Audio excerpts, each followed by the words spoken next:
एडीन news में आपका स्वागत। मैं शब्बीर खान। आइए दिखाते हैं आज की इस खबर को। दरगाह दीवान शाह की जगह पर सर्वे नंबर 70 जो कई वर्षों से विवादों में चल रहा है, आज इस पर से पर्दा उठ चुका है। यह सरकारी ज़मीन है जो 1976 से पेपर पर कब्रिस्तान दिखाया जा रहा है।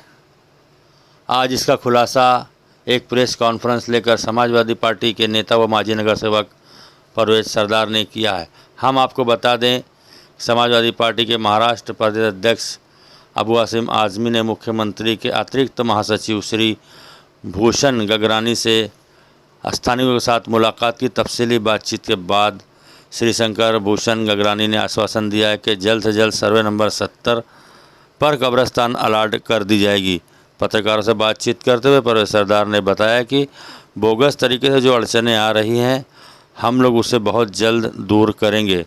समाजवादी पार्टी के भिवंडी शहर अध्यक्ष रियाज आज़मी और समाजवादी पार्टी के आमदार रईस शेख के सपोर्ट से हम टीएलआर कराकर बहुत जल्द कब्रिस्तान की बाउंड्री बनाएंगे। आइए क्यों नहीं हो पा दिखाते हैं इस खबर को।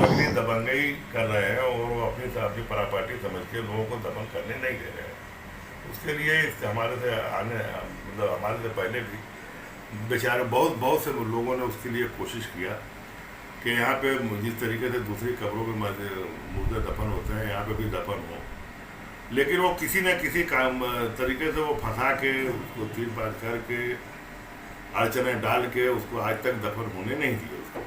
और हम ये चाह रहे हैं कि मतलब उसमें वापस जो है वो जो कब्रिस्तान का जो 7/12 है वो वापस कब्रिस्तान के यूज में आए। इसके लिए हमने कुछ कोशिश किया है। सामने वालों ने जितना अड़ंगा डालने का काम किया है, हम उस तमाम अड़ंगे को, तमाम मुश्किलों को दूर करके इंशाअल्लाह उसको कब्रिस्तान किस तरीके से बने उस तक पहुंचने की कोशिश कर रहे हैं। इसके लिए हमको बहुत बड़ा सपोर्ट हमारे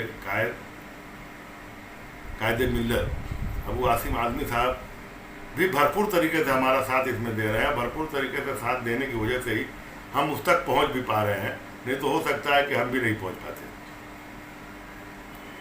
इससे पहले जिन लोगों ने भी कोशिश किया, उनकी कोशिशों का ही नतीजा है कि यहाँ तक अभी हमको जो है कि नहीं काम करने का मौका मिला, नहीं तो पता नहीं कब का वहाँ पे कुछ ना कुछ बन गया होता।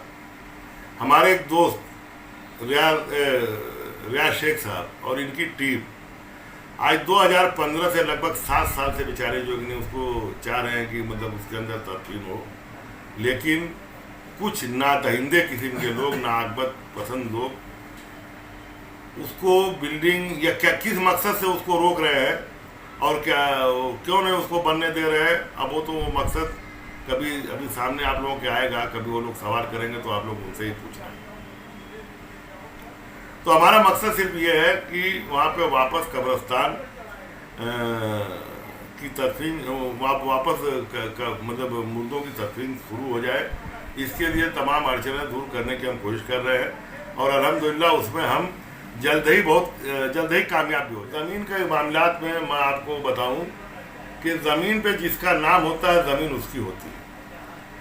ज़मीन ही एक ऐसी चीज़ होती है जो आप अभी कोई चीज़ अगर आप कहीं खरीदते हैं तो उसको पैक करते हैं, अपने साथ में पैसा देते हैं, पैक करके लेके चले जाते हैं। ज़मीन एक ऐसी चीज़ होती है जिसपे वो कहीं कोई ले नहीं जा सकता, उस पर सिर्फ नाम की चेंजिंग होती है।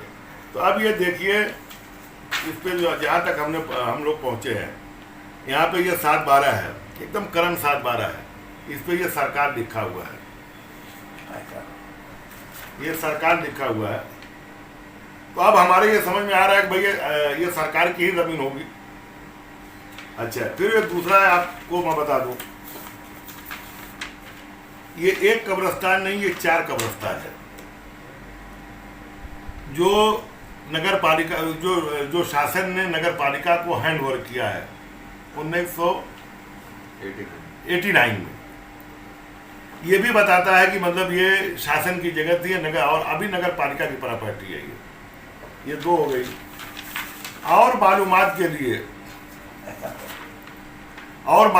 लिए हमने तहसीलदार को लेटर लिखा था तहसीलदार ने हमको अपने आर्डर में दिया है कि ये ज़मीन हमारी है, कि कोई इसका दूसरा इसका मालिक नहीं है, और हमने इसको नगर पालिका को हैंड ओवर कर दिया है।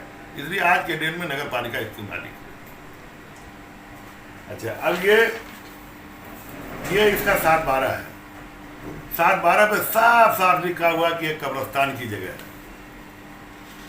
ये जो हर साल का जो रिकॉर्ड बनता है महसूल में कि कौन सी ज़मीन किसकी है, 1976 से आप देखेंगे कि ये हर साल के पिक पानी का जो उतारा होता है, जो मतलब हर साल का जो रिकॉर्ड बनता है, उसमें हर साल में कब्रिस्तान ये लिखी हुई है।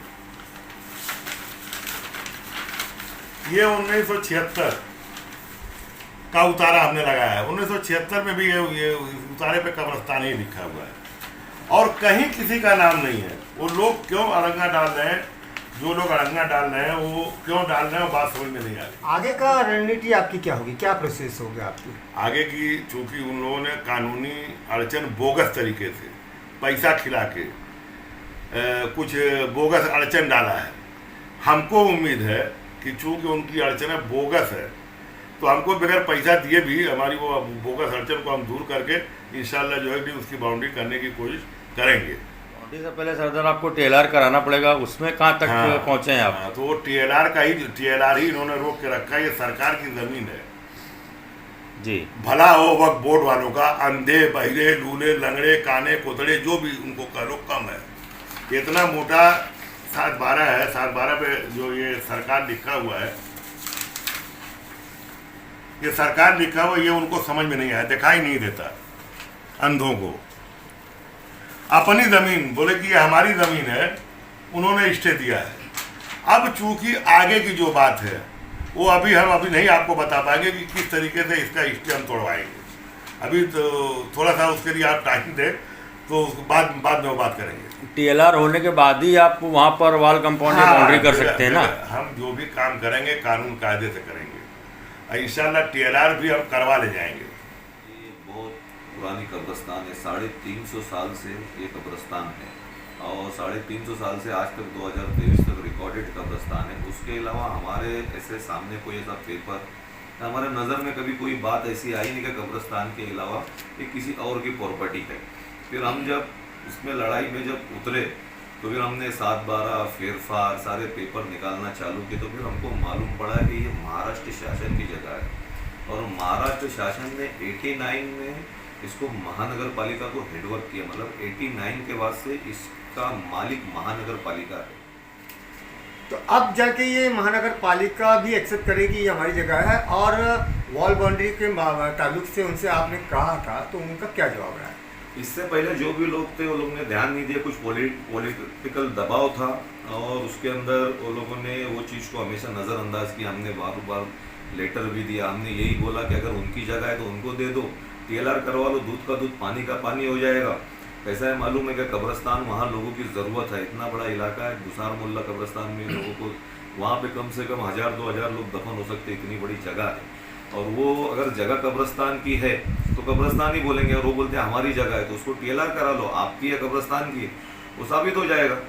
अभी इस ताल्लुक से आप शहर के लोगों को क्या मैसेज देना चाहिए? शहर के लोगों को ये मैसेज देंगे कि सब मिलकर आओ साथ में, और समाजवादी पार्टी ने अबू आसिम आजमी साहब ने हमारे को इसके अंदर पूरा आश्वासन दिया है कि वहाँ पर कब्रिस्तान ही बनेगा।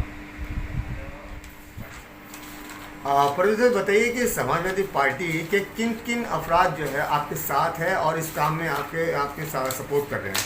देखिए, इसमें हमारी पूरी पार्टी जो है हमारे साथ में, खास तौर से हमारे अध्यक्ष और हमारे आमदार, ये लोग भी मतलब हमेशा हमारी हालचाल लेते रहते हैं कि कहाँ तक काम, मतलब जहाँ कहीं ज़रूरत हो आप आपको बताइए। कब्रिस्तान है और इंशाल्लाह आगे भी वो कब्रिस्तान ही रहेगी। कुछ दबंग किस्म के लोग जो ज़मीन पर कब्जा करना चाहते हैं वो तरह तरह की अफवाहें उड़ा रहे हैं, लेकिन ऐसा कुछ नहीं है। वो ज़मीन जो जितनी खाली जगह है उसी को हम लोग कब्रिस्तान में कवर करेंगे, और जहाँ तक रहा सवाल मस्जिद का, तो उसके लिए हम अपनी जान दे देंगे, मस्जिद पर आँच डालेंगे। जो भी बोला एक अच्छी चीज़ है, एक अच्छी सोच है, और मैं तमाम उस जगह पर रहने वाले समरूबान हंडी कंपाउंड के लोगों से मैं ये उम्मीद रखता हूँ कि चढ़ बढ़ के हिस्सा ले। आज भुसार मोहल्ला कब्रिस्तान के अंदर जगह कम पड़ती है, तो महीना 2 महीने में निकाल के बाहर डाल दिया जाता है। तो उससे बेहतर एक हमारी चीज़ जो है, अगर सरकारी चीज़ है, अगर महाराष्ट्र शासन ने दिया है, उस जगह को कब्जा कर नहीं रही हैं, उसका टेलार करके उस जगह को कब्रिस्तान बनाए और जल्द से जल्द ये कब्रिस्तान का एक काम चालू करे। एक अच्छा काम है, भिवंडी शहर के सारे लोग उसके अंदर चढ़ बढ़ के हिस्सा ले। अगर अभी तक आपने हमारे चैनल को सब्सक्राइब नहीं किया तो सब्सक्राइब करें, शेयर करें, लाइक करें। जय हिंद, जय महाराष्ट्र।